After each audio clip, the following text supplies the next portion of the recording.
Hi everyone, my name is Laurie Clements Lambeth, and today I'm going to be speaking with you a little bit about some of my techniques to try to avoid cliché when writing about feelings. And I'll add to that to try to avoid over-sentimentality when writing about personal experience, which is basically much of what I write about in my poetry and in my memoir work. So I thought I'd start by producing for you two very different works.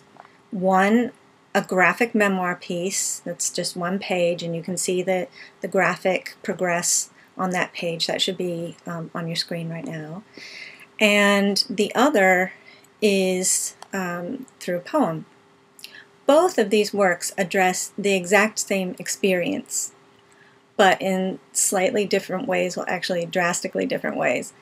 The graphic piece quite literally maps out the experience that I had trying to, after I gave myself an injection of a particular medication at full strength for the first time, and my body experiencing hypertonia and actually all the muscles tightening, tightening, tightening, so that I couldn't work my tongue. I couldn't work my jaw. I couldn't ask for help when I needed it, and I was just shivering and shivering.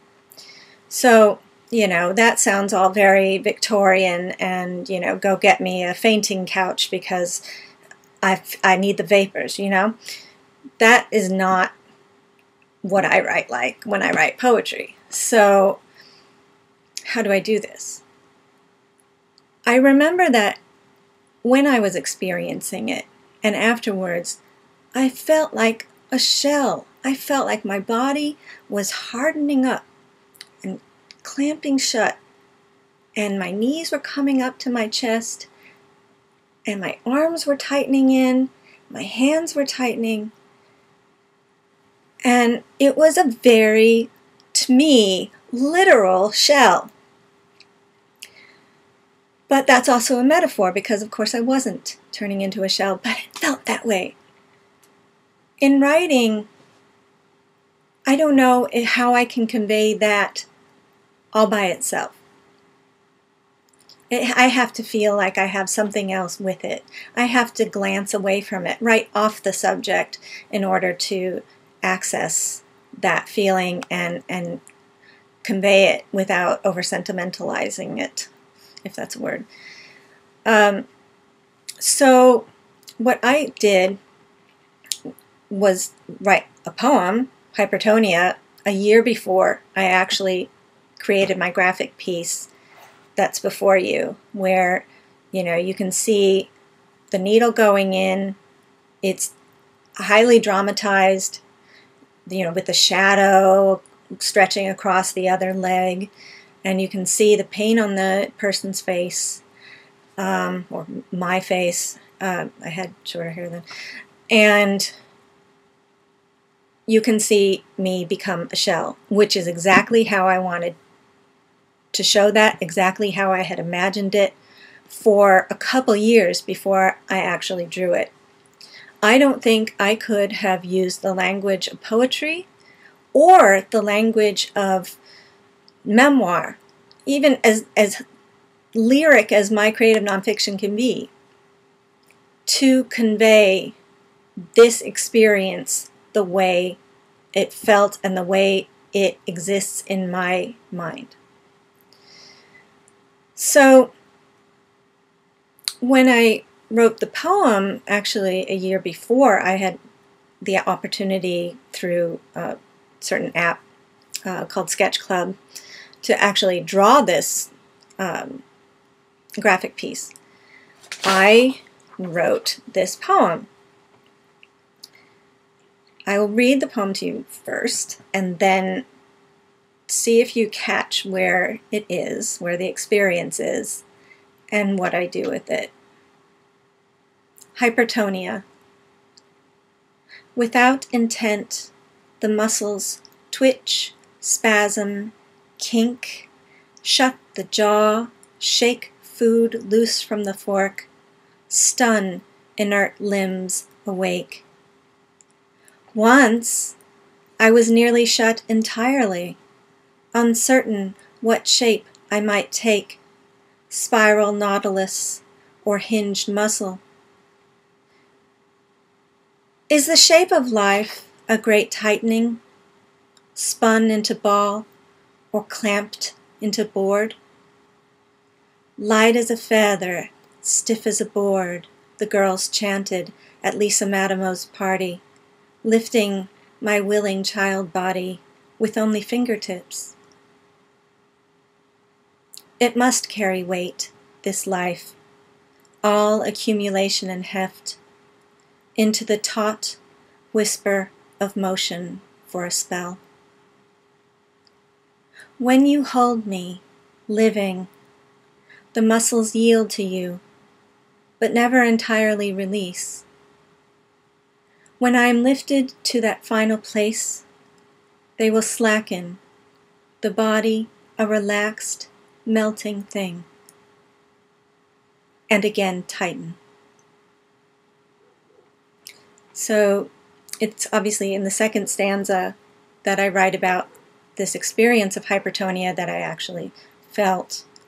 At the time that I was writing the poem, I did have some spasming going on in my leg, and it was twitching a lot.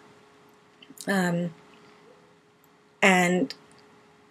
I was looking at the place where my dog had been put to sleep in our house many years before, and all of a sudden I started to cry. So, how do you convey all this emotion, all these feelings about physical pain, about disease, about fear, about a dog passing away, which is sad every time for every person, but people like to, make fun of it a little bit. How do you put all that kind of thing, that kind of, I know that the body, the muscles release, and the body gets kind of soft, and then rigor mortis sets in, as it did with my dog. So, clearly that's nowhere in the poem. That's in other stuff. But the poem is about the speaker contemplating her own death and what the shape of life is. And kind of the rituals, the games that we play as children that also influence these feelings of tightness and fluidity and lightness. Light as a feather, stiff as a board.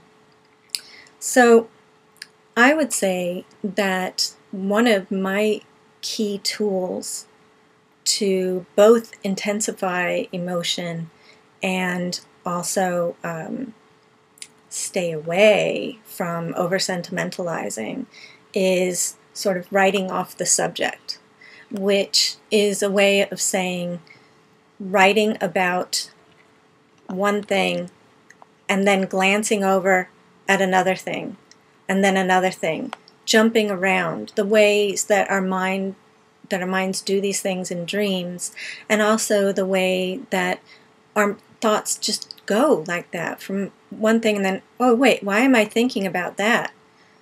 Why am I thinking about light as a feather, stiff as a board? Oh yeah, it's because I'm writing about this experience of feeling like my body's stiffening up. So, the kind of glancing off of from one thing to the next, kind of bouncing. I like to call it I would say cognitive leaps, because I have some cognitive issues anyway, so some of that stuff is accidental at this point in my life. But also, probably a better term might be just associative leaps. We associate one thing, tightness, with another thing, oh yeah, a sleepover that was hellish. And then that somehow gets associated with mortality. So those kinds of leaps, I encourage all of you to try to embrace them when they happen. Don't try and stay on the subject when you're writing a poem. See where it goes when you entertain that other thought that enters your mind. Maybe fold in an old image that you couldn't fit into a maybe failed poem, but maybe it fits here. Really keep yourself flexible to be able to jump like that from one story, one narrative, one situation, one drama to the next. And that can generate things that personally, when I wrote this poem, I was not ready for. I had no idea where this was going. And the generative process of these associational leaps took me there. So you can see that the graphic representation of the experience is quite direct. It's a drawing or a number of drawings. So it's a sort of language for experience that I haven't been able to access with poetry. But in my poem Hypertonia, I can address that experience, but also move on, follow those associative leaps, and finally come to something I never thought I'd be writing about and that I've cautioned myself against writing, and that is writing about mortality.